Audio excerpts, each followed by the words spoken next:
Okay, before I begin, how many of you have never seen an evaluation contest before?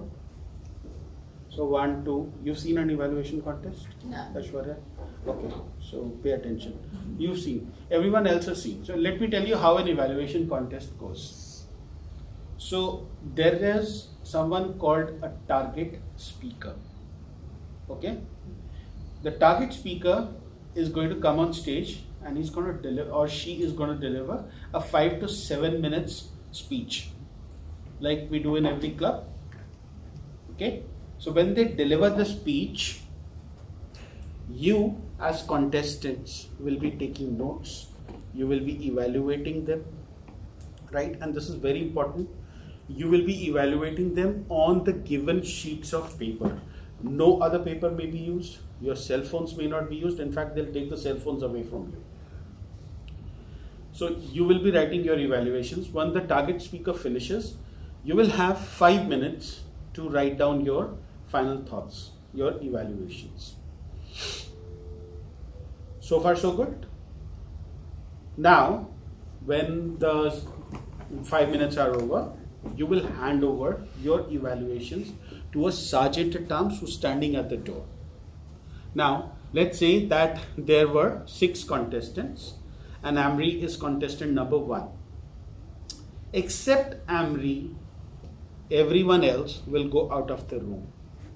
You will go to a room where you cannot hear what Amri is saying. Okay? Amri will get her sheet. She will deliver her evaluation. Then let's say the next contestant was Shaurendra. He'll be called in. Then Shaurendra will take his sheet that he gave to the sergeant at arms, and he will deliver his evaluation. So now he gets to sit in the room along with Amri. Third contestant, let's say Subhashish. Subhashish comes in, delivers their evaluation. After every speech, there is a gap of 1 minute so that the judges can mark their ballots.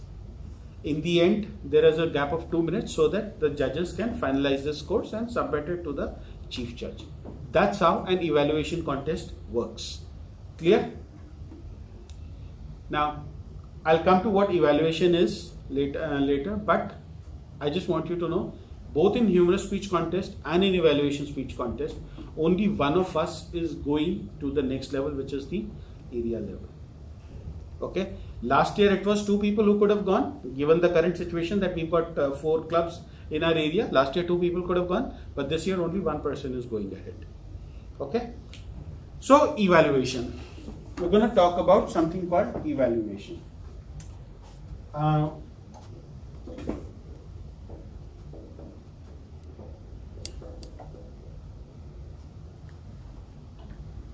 If you've attended this training before, then you don't need to answer. But what is the keyword you think in evaluation? Amri? Exactly. So what we do is that if we take out this and we move this E over here, value. Now in Toastmasters and increasingly in other forms of evaluation as well, we are following something called the sandwich approach.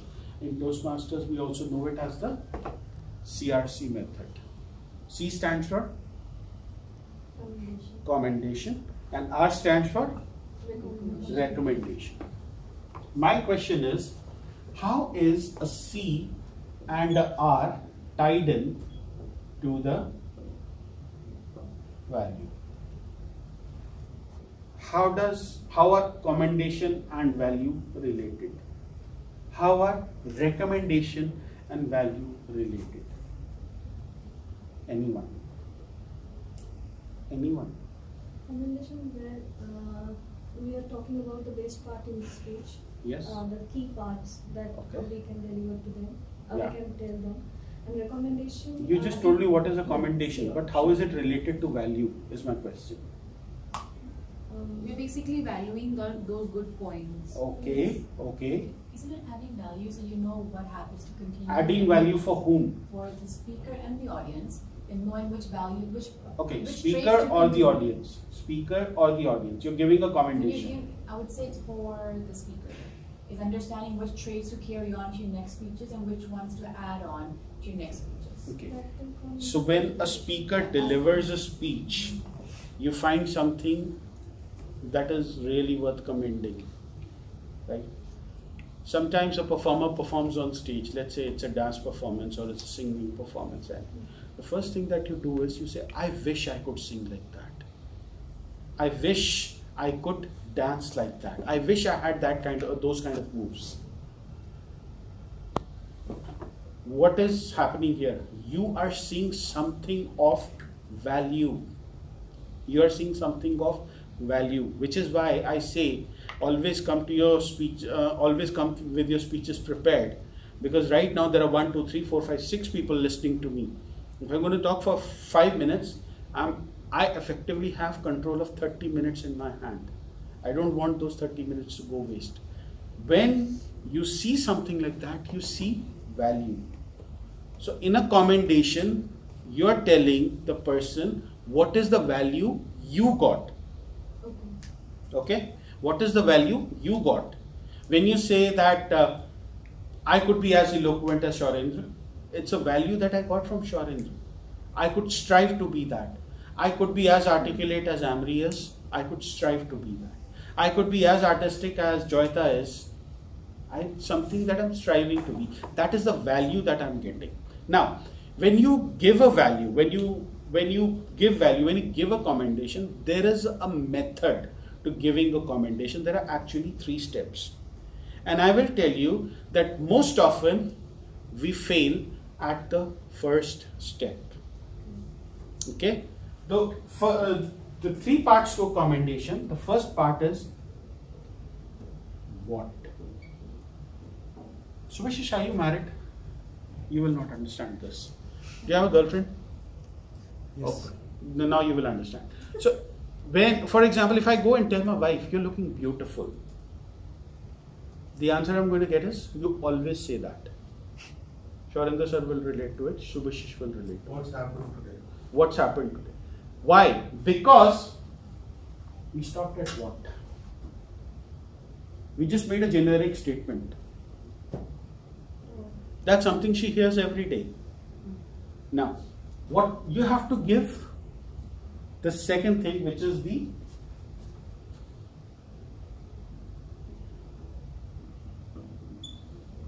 example. You're looking beautiful today. Did you do something to your hair? You have to give that example. That example has to be there because somebody has put in a lot of effort in something or spent a lot of money. That's a different thing. It's a husband's money. But they need to know that value. You're looking good today. This dress looks good on you. The example has come in. But the most important thing is what we were talking about. Value, lesson. Now let's see that when we listen to a speech, I thought you were funny on stage. What have you done? That joke about you spending $110 on laundry was especially funny to me. Example. I now see how you can create humor out of real life situations. Lesson. 3 things. Every commendation, 3 things have to be there. The what, the example, and the value or the lesson that you have learned. If you don't have these 3, it is not a commendation. Then at best, it is just an observation. At worst, it is just an opinion. If you tell somebody that I found your jokes really funny, and there's somebody who did not find them funny, it is an opinion. But if it is the collective opinion of everyone, then it is an observation, of course. Makes sense? Because everyone laughed, you observed. But when you are giving a commendation, you need to take care of these 3 things. And this is not just related to Toastmasters, in every walk of life. You have to tell them what you liked. You have to give them examples and you have to provide the value that you got. How many of you have been through performance appraisals? I mean, not the ones where they just tell you that this is the hike you're getting and due to company this and company that you will not, you're not getting what you expected. But the point is, in real appraisals, they will tell you what behaviors went right. They will give you concrete examples. I love the work that you did on certain project. I love the work that you did on this report. We got excellent feedback from the client on this thing, on this particular project, right? And what it tells me is that you are diligent, you are a hardworking person. Keep up the good work. Value lesson. When it comes to recommendation, this is where it gets more tricky. Okay? So, of course, the first thing is common, which is the what. Now, understand this. And people who are in customer relations or customer experience will relate to this. There is this ratio called 1:26. It is especially relevant in today's day and age of social media. For every bad experience you create, you have to come up with 26 consecutive good experiences to negate that one bad experience. Nobody likes to be recommended, nobody likes to be told what to do, because nobody likes to buy into ideas that are not their own. So when you give a recommendation, you have to be very careful as to what you are going to talk about. So there are 4 steps to it. If you follow it, you will not have a problem ever. Not in Toastmasters, not in real life. Okay? It's happening on the board. Okay? So the first step is what? Second step again is you have to give examples. How many times have you got a feedback along the lines of, I did not like what you do? Many times it happens. I did not like what you do. What it was, I didn't know. What have I done? No context at all. It has to be substantiated with examples. A colleague is coming late to work or late to meetings. I see that you are having difficulty coming on time. Examples. On Thursday, you came in at 9:45. On Wednesday, you came in at 10. Your time is 9 o'clock. Okay? Examples. Concrete examples, because that person has to buy in. Yes, there is a problem. Unless and until you don't give them examples, you don't have a recommendation. Once again. And a recommendation simply as Rupinder, I don't like you, does not work. Right? You're better off ignoring Rupinder. The third and the most, again, it's not value or lesson. You have to provide, you have to give your feelings or reasons. What you think are how you feel, or what you think are the reasons. So the person who's coming in late, what kind of a feedback can you give? I understand you're coming from very far. Now that is the reason. It is hampering the work of the team as a whole because you are coming in late. It is setting a bad example. Your feelings. They are very important. And many times we miss out on this part. The point is that if you tell them that how you're feeling about it, it will kind of personalize the situation. You came in late today, Rupinder, you came in at 6 minutes past 10. When you were supposed to be here at 9 o'clock, you are the one, and here's the example, who espouses that we should be here at 9 o'clock. A concrete example has been given, right? I know it's your birthday today. Reason. Now, the fourth part, this is where we miss out on evaluations, is how to. This is the most important part in an evaluation. Unless you don't show them the way, they will not go the way.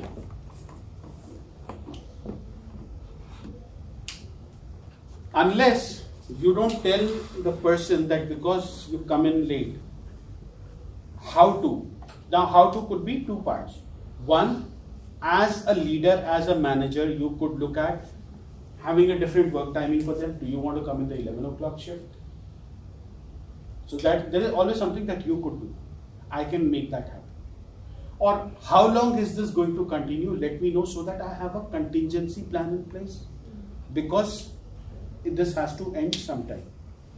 So that is your how to. Or what you could do is, what you could simply say, I know you come from very far. I know that you start out at 8:30. But this is what I have observed, that on the days when you were on time, you told me that you started out at 8. And you are on time, it's just a difference of half an hour. Why don't you try and take an early commute? And then you could also provide value. I will see to it that if you come to office early, let me see what I can do to make sure that you leave early as well. Now, when you give these 4 points in your evaluation becomes more effective. There is a trick to giving commendations and recommendations. Those are these 4 points. You don't have to write anything. I have it encapsulated inside a presentation. I will share the presentation with you. Okay? So far so good? Are we happy right now? How to extend this to an evaluation when you are evaluating. Now this is clearly a lot of information. There are 3 steps to commendation. There are 4 steps to recommendation. How many commendations do you think you can give inside 2 minutes? You have 2 to 3 minutes. How many? What is the ideal commendation recommendation ratio? 2 to 3. You have to keep the structure in mind, because you will be asked to give commendation, recommendation, commendation when you are delivering your evaluation. Okay? You have to keep the structure in mind. Which is why I have this very simple formula: 2C, 2R, 2C. You have 3.5 minutes. That is the time you have. Okay? But what I'll tell you is you've got only 3 minutes. By the 3 minutes, you should be done with 2C, 2R, 2C. And each of your commendations should be in this format. Each of your recommendations should be in this format. You have time for only this much. That is all that you have time for. Why? Because there is another important part to your evaluation, and that is where most evaluation contestants lose out. And that is the summary. Most often we lose out on that. And there are 15 marks for the summary. We lose out on those 15 marks that are there for the taking. Here's a tip. I won't call it a tip, I would call it a cheat code. 90% of the contestants do not summarize. 90% do not summarize. It could mean the difference between you winning or losing. They don't summarize because they don't have time. Which is why you need to time. Which is why your 2C, 2R, 2C should be over before 3 minutes. When the 3rd minute starts, when the red card goes up, you should be into your summary. Summary just means what you said? I'll just come to what summary is. I'll just come to that. Okay, so you got the first minute. In the first minute, you should have introduced. You should have delivered your first 2 C's. Then you go into recommendations. You devote a full minute to that. Then about 45 minutes or 45 seconds to the next set of commendations. Then you dive into your summary. Okay. So before the green card comes up, your recommendations should be getting over. Before the yellow card comes up, your evaluation should be over. You should be starting with your summary. Make sense? Oh, hang on. Yeah. And before the red card comes up, you have to start with your summary. Now, how to structure it? Clearly lot for you to take in, but there's a very simple method that you can do it.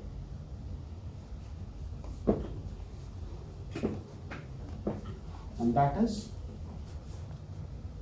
you divide your page into 4 quadrants. Okay? This is for commendation, this is for commendation, recommendation, and this part is for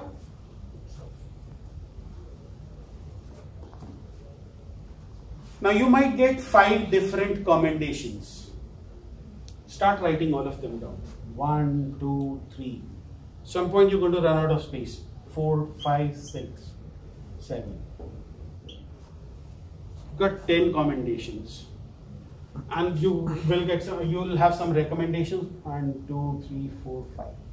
Automatically self-limiting. It does not mean that if you're writing this in font size 10, you write this in font size 5 just so that you can have 10 different recommendations. This is again, we in India, we have this mindset because there's so many of us. We look to reject rather than select. In CRC, it is the opposite. You look at what goes right, not at what is going wrong. Now you'll have 10 different sets of commendations and 5 different sets of recommendations. Now what are you going to do? Remember what I said, 2C, 2R, 2C? You take out the 2C, 2C and 2Rs. In the beginning, when you are observing, just write down what you like. Don't go into why you liked it and all. That all can come later. Okay? But just write what you liked and what you did not like. When you get your 5 minutes to pen your thoughts down, that is when you translate this into, both of these into what, examples and values. Both of these, the ones that you selected. Make sense? When, and then you write the what, example, feelings and how to. You write this down in those 5 minutes. See, if you have been observing the speaker properly, and if you are not figuring too much on the how to, example and everything, just write down the what and the examples, right? Because value you will get anyway. Values you will be able to get. What an example for the recommendations as well. Once you do that, when you are going to close, you have to end on a positive note, remember. So in the summary, start with the recommendation, end with the commendation. Take out one recommendation and you don't have to go through the whole what, example, feelings, how to. Just focus on the how to. Going forward, do this. Just focus on the how to in your recommendation and the value in the commendation. I wish I could deliver a speech like you, or this speech has the potential to win a world championship, something like that. And that is your complete recommendation. And that is your complete evaluation. Possible? New information? Does it help? Great. So this was about the contest. But is this only about the contest? Can we not employ it in real life? Can we not do it in real life? We can easily do it. You know, I've been doing this for so long, and Shorendu sir has been doing this for so long. We could probably do this in our sleep itself. And this is not something that I have invented. It's something called the whole message model. And if you've seen feedback training, you will remember what it is. Whole message model. Just look it up. The whole message model. This is how you give feedback. Taking and receiving feedback. Now, before I close, and I promise I will in the next 5 minutes. There are some behaviors that I have seen when you are evaluating, and this relates specifically to the Toastmasters environment. I just call them out. Now those are my observations. You might or might not agree with them, but I'm leaving it up to you. The first thing that I want you to do is the thing about speech. You evaluate the speech, you don't evaluate the speaker. Just because Rupinder was a district champion is not a guarantee that he will deliver every speech like his district championship speech. Let that not carry into your evaluation. And the best way to avoid it is not to refer to their previous speeches. Sometimes we often give the feedback, I've seen you grow so much over the years, right?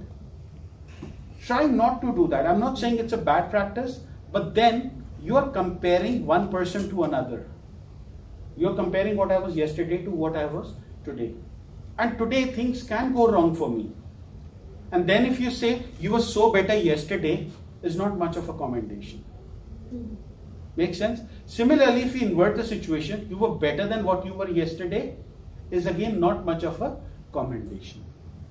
Okay? So evaluate only the speech and not the speaker.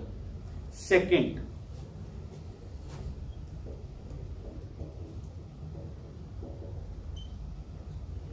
evaluate the speech on the objectives, only on the objectives, nothing but the objectives. Sharindra sir, how many times have you given your competent communicator? 5 times. Does anyone remember what does the competent communicator one objective say? What do they say? Tell about yourself and to begin speaking before an audience and discover speaking skills you have and the ones that need some attention. Does it say anything about body movement? Does it say anything about vocal variety? Does it say anything about speech structure? And yet what happens? An enthusiastic evaluator trying to show off, they'll come on stage. You know, you could have delivered, you could have done some body movement. Body movement does not come up until speech 5. Yes. You are evaluating that first speech of that person, and that is the reason why most people drop out of Toastmasters between speeches 1 and 6. And this is why I always advocate that if it is a new speaker, always have an experienced evaluator for a new speaker. You can have an inexperienced evaluator for an experienced speaker because that experienced speaker has been there, done that. When we ask for target speakers in evaluation contests, we ask for people who have had more than 1 year of experience. That's because they will know they can take what is coming to them. It's a very important concept. When you are selecting evaluators for speakers, always select the most experienced ones for your least experienced speakers. And it is more difficult, trust me, because they will make mistakes. There will be times when they will deliver speeches where you have no commendations for them. And this is where experience comes in. This is where we draw on our experience and say that we saw what you did today and we thought that it was great. Just coming onto that stage was a good enough reason, right? So that is the kind of feedback. And believe me, this kind of feedback has benefited many people. One of them happens to be in this club. Diksha, when she first came on stage, and Sharindra sir will tell you, she would speak for 4 seconds, then there would be a silence for 6 seconds. Then she would speak for 4 seconds, silence for 6 seconds, 4 seconds, 6 seconds, 4 seconds, 6 seconds. An inexperienced evaluator would have come and said that there were so many pauses, I could not make any sense of your speech. But you see where Diksha is today. She was a district contestant. It happened because we were there to give her that positive feedback, encouraging feedback. And so, evaluate only on the objectives, please. Do not evaluate anything other than the objectives. Okay. Third,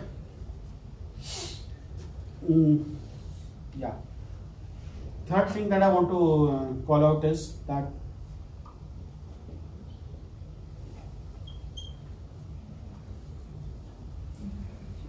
a speaker might have a bad day. You will think that you will have a worse day as an evaluator. How many times have you heard a speech that you have absolutely, you can't find any commendation for it, but it is your job to encourage. The job as an evaluator is to elevate, it's not to judge. You'll judge when you are judging in a contest, and you will get that chance. That is what the judges training was for. You will get that chance. But here you are evaluating, you are elevating, you are encouraging. Maintain an encouraging tone, even if you don't find anything worth encouraging. And you will see a change coming into you. You will start looking at the positive side of things. That is what evaluation does to you. The next point is when you are a general evaluator. We have this urge to evaluate everything as a general evaluator, including the speakers. Please note, it is not your job to evaluate the speakers. That is the job of the speech evaluators. That is the job of the, repeat it, because many times general evaluators make this mistake. Do not evaluate speakers. There are speech evaluators, and if they are not able to deliver a proper evaluation, it is your fault as a general evaluator. You did not train them well. Many people seem to underestimate the role of a general evaluator. It is just as important as the Toastmaster of the day. Just as Toastmaster of the day calls up people and says that I want this detail from you so that I can describe you in the meeting, the general evaluator also needs to call up and ask them, what is it that you are going to, what is it that you are expecting, how is it that I can help you? Let's go through the template together. Let's go through the evaluation template together. This is what you need to look out for. Make sure that you do that. Okay? And then, one of the things that I have seen happen more often than I care to remember, people come on stage and they tell the speaker, I think you should repeat this project. Don't ever say that. Remember 1:26. Don't ever say that. You want to tell them to repeat the project, do it offline. Better still tell their VP or tell their mentor that I think this project should be repeated. They'll know the right way of telling it to the concerned person. So to summarize, we started off with the fact that the key thing in evaluation is value. When you comment, you tell the speaker what is the value you are providing. When you recommend, you tell the speaker what is the value you are giving to them, right? When you comment, 3 steps. The first step is what did you see, examples, and the value or the lesson. When you recommend, 4 steps. What did you see, examples, your feelings or your feelings or your reasons, and how to get better. 4 steps. Now understand this, that if in the commendation you don't have these 3 steps, it is not a commendation. If in the recommendations you don't have those 4 steps, it's not a recommendation. Herein lies a question that I forgot to ask. What if someone delivers an impeccable speech? You don't have a recommendation for them, and it is a contest. What are you going to do? And we've had the situation where a target speaker actually got a standing ovation for 2 minutes. You can imagine the plight of the evaluators that day. You were there, Ushi auntie delivered that speech. What do you do? When you run out of recommendations, the one recommendation you can always give is that you delivered a wonderful speech today. Please make sure that this is not your best speech going forward. Please make sure that your next speech is better than what you delivered today. Okay? Then we covered commendations, recommendations. I told you a method, dividing the page into 4 quadrants and then writing your commendations, recommendations accordingly. And the most important part is the summary. That is where people most often miss out. And then I covered about 5 behaviors that you should take care of. First of all, evaluate the speech, not the speaker. Then about the objectives. On the objectives, only of the objectives, nothing but the objectives. And we spoke about never asking people to repeat the speeches. We spoke about always encouraging the speaker. Last but not the least, as a general evaluator, please do not evaluate speakers. Okay, so that's about it as far as evaluation goes. Thank you so very much. You've been a very patient audience. If you've got any questions about humorous speech or about evaluation, Sharinder sir and I will be happy to answer those. You can stop the recording.